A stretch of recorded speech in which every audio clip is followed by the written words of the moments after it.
The Prime Minister is yet to call the election, but speculation is building. It could be within the next 24 hours. Gabriella Power filed this report from Somersby on the New South Wales Central Coast. The Prime Minister has spent the morning in two key battleground seats on the New South Wales Central Coast. It could be his last day before calling the federal election. Scott Morrison was asked if he is going to call it tomorrow. He remained tight-lipped but didn't rule it out. Will you be calling the election tomorrow? We're going to do this every day. The election will be called when, I'm in a position to go to the Governor-General. The Prime Minister was at the Wyong Railway Depot where he announced $1.4 billion for a rail and road project. This is in the seat of Dobell, which Labor holds by a slim margin of 1.5%. Scott Morrison was alongside Liberal candidate Michael Fennelly, who's up against Labor's Emma McBride.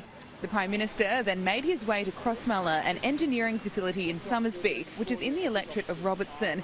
The Liberals hold the seat by a margin of 4.2%. It's the only bellwether seat in the country. He was joined by Liberal candidate Lucy Wicks, who's up against Labor's Gordon Reid. The Prime Minister is brushing off his tense encounter at a Newcastle pub last night. Hey, you better do something. I don't care. I'm sick of your bull. Prime Minister, pretty frosty reception at the Edgeworth Tavern last night.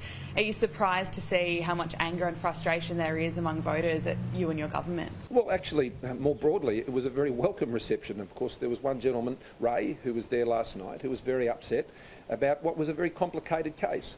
It was a complicated case involving eye care.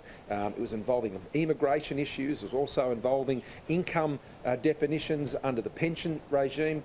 He's had a lot of complications with those cases, and my staff met with him also after I carefully listened to what he had to say.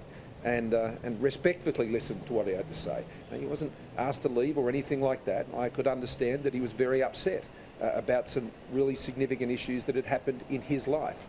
And so I was keen to understand what he was saying to me, and I believe we have. It is a complicated case, but we'll see how we might be able to assist and progress that. But, as you move around, I like hearing from people. Focus is on the Prime Minister's movements from here as we wait to see when he'll call the election.